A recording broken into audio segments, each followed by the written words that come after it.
Hello दोस्तों, स्वागत है आप सभी का मेरे साथ। मेरा नाम है रवि। दोस्तों, यूपी पुलिस कांस्टेबल की वैकेंसीज का हमें काफ़ी समय से इंतजार था। हम सभी को पता था कि यूपी पुलिस कांस्टेबल की वैकेंसीज जो है आने वाली है जल्दी ही, और उसमें काफ़ी अच्छी वैकेंसीज जो है हमें देखने को मिलेंगी। तो आज ये इंतजार खत्म हुआ। ये खुशी आज हमको मिली कि आज इसका नोटिफिकेशन रिलीज कर दिया गया है। लेकिन इसके साथ एक चीज़ और हुई जिससे बच्चे काफ़ी ज़्यादा परेशान हैं, वो है एज का मुद्दा। एज जो है इसके अंदर काफ़ी कम अलाउ की गई है, और इसको लेकर बच्चे काफ़ी डाउट में हैं कि सर एज रिलैक्सेशन इसके अंदर कैसे मिल सकता है, मिलेगा या नहीं मिलेगा। तो उस चीज़ के बारे में हमारी वीडियो में मैं आज बात करूंगा, लेकिन उसके लिए आपको वीडियो तक लास्ट तक जुड़े रहना है।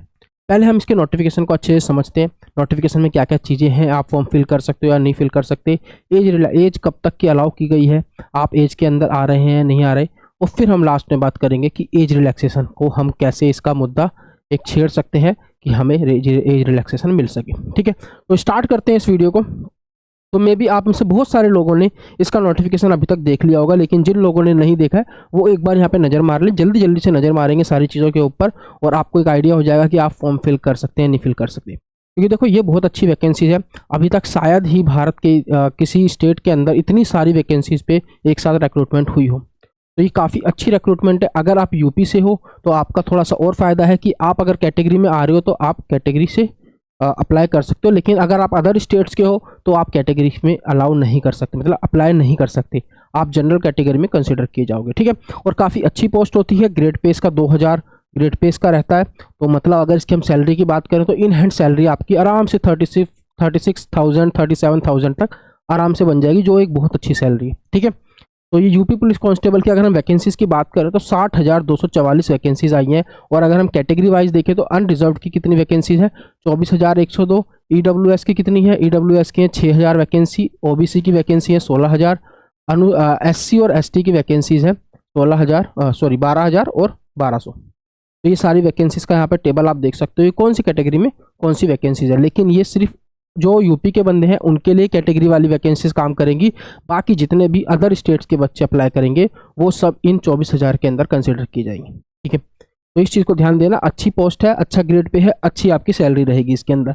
इसके अंदर अगर हम बात करें कि कब से कब आप इसका फॉर्म अप्लाई कर सकते हो, 27 तारीख से इसके फॉर्म की जो डेट है वो स्टार्ट हो जाएगी। आप अप्लाई कर सकते हो 27 तारीख से, और लेकिन आपको सिर्फ और सिर्फ 20 दिन दिए गए हैं इस फॉर्म को फिल करने के लिए। तो इस चीज़ को ध्यान दीजिएगा, 20 दिन के अंदर आपको इस फॉर्म को फिल करना है। अब 60,000 वैकेंसीज पे अच्छे खासे फॉर्म फिल किए जाएंगे। 30 से 35 लाख फॉर्म तो फिल करे जाएंगे। तो अगर आप इस फॉर्म को लेट फिल करोगे तो मे भी आपको काफ़ी सारी दिक्कतें हो सकती हैं सर्वर की। आपको पता है, जब हम लास्ट के दिनों में फॉर्म को फिल करते हैं तो सर्वर बहुत डाउन चला जाता है। कई बार कभी हमारी फ़ोटो अपलोड नहीं होती, कभी हमारे सिग्नेचर अपलोड नहीं होते, कभी कोई प्रॉब्लम आ जाती है, कभी कोई प्रॉब्लम आ जाती है। तो मैं आपसे कहूँगा कि अगर आप इस चीज़ के लिए एलिजिबल हो, मतलब इस वैकेंसी के लिए एलिजिबल हो, तो आप टाइम से पहले अपने फॉर्म को फिल कर दें। 27 तारीख से स्टार्ट हो जाएंगे, तो आपको इस वीडियो के बाद पता चल जाएगा कि आप फॉर्म को फिल कर सकते हो या नहीं कर सकते। अगर आप फॉर्म को फिल कर सकते हो तो आप 27 तारीख को ही या 28 तारीख को इस फॉर्म को शुरू के डेट्स में ही फिल कर दें, ताकि बाद में किसी वजह से आपका फॉर्म छूटे ना। ठीक है, और 16 तारीख तक आपकी डेट है। 20 दिन के अंदर आपको फॉर्म फिल करना है, और इसकी जो आप पेमेंट वगैरह कर सकते हो, 18 तारीख तक आप इसकी पेमेंट कर सकते हो। कितने रुपए का फॉर्म है? मात्र 400 रुपये का फॉर्म है। ठीक है, 400 रुपीज़ का फॉर्म है इसका, 400 रुपीज़। ठीक है, चलो अगर हम देखें कि कौन कौन बच्चे इस फॉर्म को फिल कर सकते हैं, तो मेन 3 चीज़ें आपको देखनी है कि एज के अंदर आप आ रहे हो या नहीं आ रहे, आपकी एजुकेशन क्वालिफिकेशन है या नहीं, और तीसरी चीज़ आपकी हाइट है या नहीं। क्योंकि हाइट को हम घटा बढ़ा नहीं सकते जल्दी से, लेकिन बाकी चीज़ें जो है वेट हो गया या चेस्ट हो गई या ये सब चीज़ें जो है हम घटा बढ़ा सकते हैं टाइम के साथ। 2 महीने 3 महीने में हम कर सकते हैं इनके ऊपर काम, लेकिन हाइट को बढ़ाना और कम करना मुश्किल है। तो ये 3 चीज़ों के अंदर अगर आप आ रहे हो तो आप इस फॉर्म को फिल कर सकते हो। तो सबसे पहले बात करते हैं एज के ऊपर। ठीक है, जो सबसे बड़ा मुद्दा रहा है, और जब से नोटिफिकेशन आया बच्चों के मन में यही चल रहा है कि सर एज रिलैक्सेशन मिल सकता है या नहीं मिल सकता। क्योंकि देखो, वैकेंसीज ये 3-4 साल बाद आई है। अब सरकार हर साल वैकेंसीज तो ऐड करती रहती है, हर साल नोटिफिकेशन नहीं निकालती, और हर साल की वैकेंसी कर करके लास्ट में 60,000 वैकेंसी एक साथ दे देती है। लेकिन उसके साथ उन्हें एज रिलैक्सेशन भी देना चाहिए उसी हिसाब से, लेकिन इन्होंने एज रिलैक्सेशन नहीं दिया है। यहाँ पर अगर हम बात करें मेल्स की बात करें अगर हम, तो वो सिर्फ जो 18 साल से लेकर के 22 साल तक के जो पुरुष हैं, मेल हैं, वही इस फॉर्म को फिल कर सकते हैं। मगर अगर हम एग्जैक्ट डेट की अगर बात करें तो अगर आपका जन्म 2 जुलाई 2001 से लेकर के 1 जुलाई 2005 के बीच में हुआ है तो आप इस फॉर्म को फिल कर सकते हैं, अदरवाइज नहीं फिल कर सकते। ठीक है, कब तक देखी जाएगी आपकी एज? 1/7/2023 तक। तो अगर आप इस डेट के बीच में आ रहा है आपका डेट ऑफ बर्थ तो आप इस फॉर्म को फिल कर सकते हैं। और अगर हम महिलाओं की बात करें तो 18 वर्ष से लेकर के 25 वर्ष तक महिलाएं इस फॉर्म को फिल कर सकती हैं। ठीक है, तो अगर आपका 1998 2 जुलाई से लेकर के 1 जुलाई 2005 के बीच डेट ऑफ बर्थ है किसी भी फीमेल का तो वो इस फॉर्म को फिल कर सकते हैं। ये जनरल की हमने बात करी, लेकिन अगर आप किसी कैटेगरी से अप्लाई कर रहे हैं तो आप कैटेगरी में आपको छूट मिलेगी। क्या? ओबीसी, एससी, एसटी सबके अंदर कितने साल की? 5 साल की आपको एज रिलैक्सेशन मिल जाएगा, 5 साल का। वैसे ओबीसी में मोस्टली 3 इयर्स का होता है, लेकिन इसके अंदर 5 साल का आपको जो है एज रिलैक्सेशन मिल जाएगा।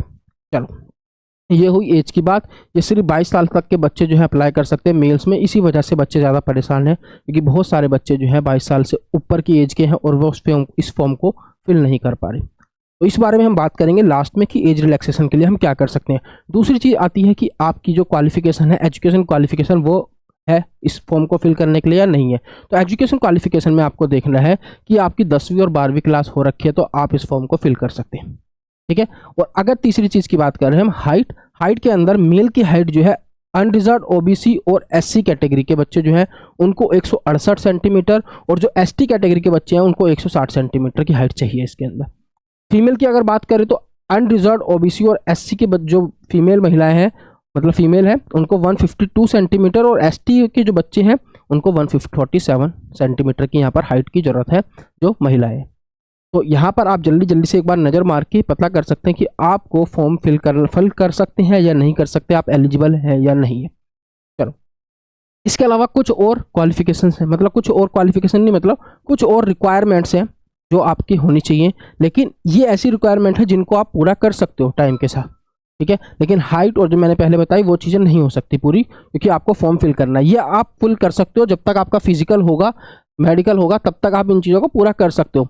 मेल की अगर हम बात करें, मेल के लिए ये वाली चीज़ जो है सिर्फ मेल के लिए। ठीक है, चेस्ट जो है आपकी 79 होनी चाहिए बिना एक्सपेंशन के। ठीक है, और अगर आप फुलाओगे चेस्ट को तो आपकी 84 सेंटीमीटर होनी चाहिए। किस कैटेगरी के लिए? अनरिजर्व ओबीसी और एससी। एसटी के लिए 2-2 सेंटीमीटर की आपको छूट मिल जाएगी, बिना फुलाए 77 सेंटीमीटर और 82 सेंटीमीटर फुला करके। अगर हम फीमेल की बात करें, फीमेल का मिनिमम वेट जो है आपका 40 किलोग्राम होना चाहिए इसका जब मेडिकल होगा उस टाइम पर। तो इन चीज़ों के ऊपर आप काम कर सकते हो। अगर आपको थोड़ी कम ज़्यादा है तो आप उनको कर सकते हो मैनेज। ठीक है, चलो अब इसके एग्जाम पैटर्न की बात करते हैं। तो इसके अंदर 300 मार्क्स का पेपर आने वाला है, 150 क्वेश्चन होंगे, 4 सब्जेक्ट होंगे। कौन कौन से? GS, Hindi, maths, reasoning. अगर आप कांस्टेबल, दिल्ली पुलिस कांस्टेबल का जो अभी एग्जाम हुआ था, अगर आपने उसके लिए भी तैयारी की है तो आपके 3 सब्जेक्ट के ऊपर काम हो रखा है ऑलरेडी, जीएस, मैथ्स, रीजनिंग। लेकिन यहाँ पे आपको हिंदी भी पढ़नी पड़ेगी, तो आपके पास थोड़ा जो भी टाइम है उसके अंदर आप हिंदी के ऊपर भी काम कर सकते हैं। तो ये 4 सब्जेक्ट आएंगे, 150 क्वेश्चन होंगे, एक क्वेश्चन 2 नंबर का होगा क्योंकि टोटल मार्क्स 300 है हर, और 2 घंटे में आपको कंप्लीट करना है पेपर। 2 घंटे में 300 मार्क्स का पेपर है, हर एक क्वेश्चन 2 मार्क्स का है। और नेगेटिव कितनी है? 1/4 की नेगेटिव है। इसका मतलब 0.50 मार्क्स जो है आपके डिडक्ट कर लिए जाएंगे अगर आपका कोई भी क्वेश्चन रॉन्ग होता है। ठीक है, इसके बाद जो होगा, ये पहला पेपर हो गया, ये रिटर्न हो गया। इसके बाद आपका सिर्फ डीवी होगा और आपका फिजिकल स्टैंडर्ड टेस्ट होगा। ठीक है, तो इसके अंदर कोई दूसरा पेपर नहीं है, पहला पेपर निकालना है आपको, फिर डीवी और फिजिकल स्टैंडर्ड टेस्ट होगा और आप यूपी कांस्टेबल में एक नौकरी ले लोगे अपनी। फिजिकल एफिशिएंसी टेस्ट के अंदर क्या है, आपको कितनी रेस भागनी होगी? तो देखो 4.8 किलोमीटर 25 मिनट में, और महिलाओं के लिए 2.4 किलोमीटर 14 मिनट में।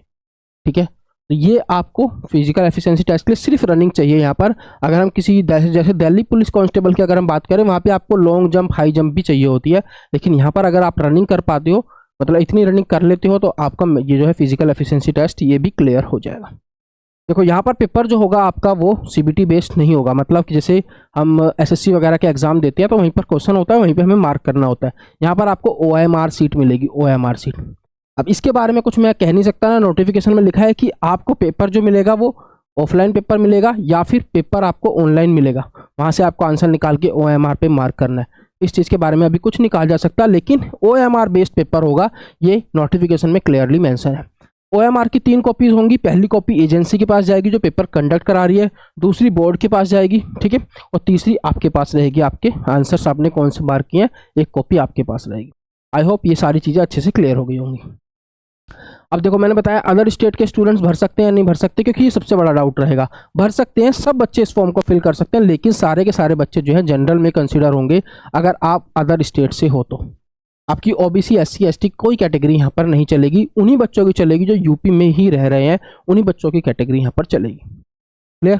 चलो अब देखो बात करते हैं कि इसके अंदर एज रिलैक्सेशन के लिए हम क्या कर सकते हैं। एज रिलैक्सेशन सबसे बड़ा मुद्दा यहाँ पर रहा है कि एज रिलैक्सेशन के लिए हम क्या करें।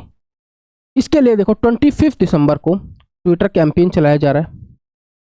बाकी आप अदर यूट्यूब चैनल पर भी देखोगे, बहुत बड़े बड़े यूट्यूब चैनल पर भी देखोगे इस ट्विटर कैंपेन के बारे में।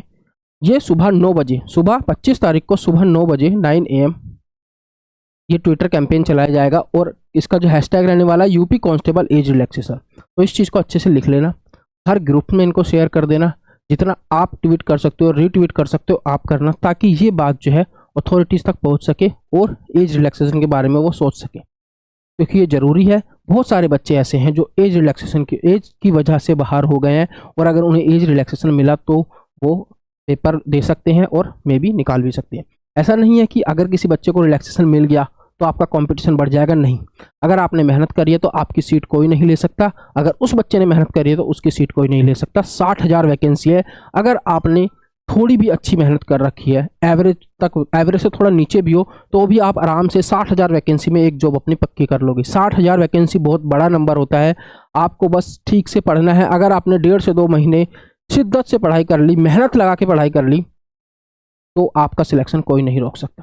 ठीक है, लास्ट टाइम जो इसकी वैकेंसी आई थी 49,000 वैकेंसी आई थी, वो भी बहुत बड़ी वैकेंसी थी, और मैंने देखा बहुत सारे ऐसे बच्चे थे जो काफ़ी टाइम से परेशान थे, नहीं हो रहा था, लेकिन उनका उस वैकेंसी में हो गया था। तो 60,000 वैकेंसी इस बार और भी ज़्यादा है, और बहुत सारी वैकेंसी हैं, बहुत सारी। पिछली बार 49,000 में एसआई की वैकेंसी भी थी, यहाँ पर सारी की सारी कांस्टेबल की वैकेंसी हैं, वो भी 60,000। तो आपके पास एक गोल्डन अपॉर्चुनिटी है, इसको बिल्कुल भी मिस नहीं करना। इसका पेपर सुनने में आ रहा है कि 11 फरवरी को इसका पेपर है, मैं इस बारे में श्योर नहीं हूँ, ये मेरे को थोड़ा सा पता चला है कहीं से। अगर 11 फरवरी को पेपर हुआ तो आपके पास मात्र 40-45 दिन है, इसी के अंदर आपको तैयारी करनी है। तो मैं आपको कहूँगा इन 40-45 दिनों में आप किसी पेड कोर्स के पीछे ना भागे, क्योंकि जैसी नोटिफिकेशन आया है लोगों के पेड कोर्स आने लग गए हैं। 40-45 दिनों में कोई भी आपको पेड कोर्स के थ्रू एग्ज़ाम क्रैक नहीं करा सकता, कोई भी आपका सिलेबस कवर नहीं कर सकता। 40-45 दिन में जितना भी आपने पढ़ा है सिर्फ वो ही आपको रिवाइज करना है, प्रैक्टिस करनी है, और कुछ नहीं करना। किसी का पेड कोर्स लेने की ज़रूरत नहीं है। कोई भी आपको ये नहीं कहेगा कि हमने जो पहले तुम्हें पढ़ाया है वही सब पढ़ना है, रिवीजन करनी है। सब अपना पेड कोर्स ही निकालेंगे जिसके पीछे आपको नहीं भागना है। ठीक है, जो भी आपने अभी तक पढ़ा हुआ है, जितना भी पढ़ा हुआ है, उसी चीज़ को पढ़ो, रिवाइज करो, उसी की प्रैक्टिस करो, वही इस टाइम इनफ है। ये एंड के टाइम में प्रैक्टिस करनी होती है हमें, उस टाइम कोई पेड कोर्स लेके नहीं पढ़ना होता। आई होप ये चीज़ें सारी क्लियर हुई होंगी। इस चीज़ को ध्यान रखना कि ट्विटर कैंपेन 25 दिसंबर क्रिसमस वाले दिन हम करेंगे, सुबह 9 बजे से 9 बजे तक सब उठ जाते हैं आराम से। 9 बजे यूपी कांस्टेबल एज रिलैक्सेशन करके हैशटैग ये आपको वायरल करना है, ताकि ये बात अथॉरिटीज़ तक पहुँच सके। ठीक है, तो इस चीज़ को ध्यान रखिए। और अगर आपको इस फॉर्म को फिल करने में, देखो पेड बैचेस नहीं लेने, मैंने आपको बताया आपको, ठीक है, ध्यान रखना पेड बैचेस का टाइम नहीं है अगर एग्ज़ाम 11 फरवरी को होता है। अगर आपको कोई भी दिक्कत आती है फॉर्म फिल करने में तो आप मेरे साथ कांटेक्ट कर सकते हैं। कहाँ पर? Maths by Ravi sir, maths by Ravi sir, ये मेरा इंस्टाग्राम हैंडल है। ठीक है, इंस्टाग्राम पे आप मेरे को कांटेक्ट करें। आपको कोई भी प्रॉब्लम आ रही है, वैसे तो यहाँ पर सारी मेन चीज़ें कवर कर दी हैं मैंने इस नोटिफिकेशन से रिलेटेड, लेकिन स्टिल आपको अगर कोई दिक्कत आ रही है तो आप मेरे से यहाँ पर मैसेज करके पूछ सकते हैं, तैयारी से रिलेटेड भी और नोटिफिकेशन से रिलेटेड भी। और आपको इसका जो नोटिफिकेशन की PDF है वो मेरे टेलीग्राम चैनल पर मिल जाएगी। टेलीग्राम चैनल का नाम है अनलर्निंग पाठशाला। ठीक है, यहाँ पे आपको डबल L लगाना है, ध्यान रखना जब आप सर्च करोगे, या फिर आप इसके नीचे डिस्क्रिप्शन में से इसका लिंक जो होगा उस पर क्लिक करके आप ज्वाइन कर सकते हो, अनलर्निंग पाठशाला। ठीक है, आप मेरे को अनअकैडमी पे भी फॉलो कर सकते हो, अनअकैडमी पे, उसका लिंक भी मैं आपको नीचे डिस्क्रिप्शन में दे दूंगा, तो आप मेरे को अनअकैडमी पे ही फॉलो कर सकते हो मैथ्स की क्लासेस के लिए। अगर वीडियो अच्छी लगी तो वीडियो को लाइक करना, शेयर करना, सब्सक्राइब करना चैनल को, तो ज़्यादा से ज़्यादा सब दोस्तों के साथ शेयर करना, और इस ट्विटर कैंपेन के बारे में सब लोगों को बताना, ताकि ये ट्विटर कैंपेन सक्सेसफुल हो सके और आप लोगों को एज रिलैक्सेशन मिल सके। ठीक है, धन्यवाद दोस्तों।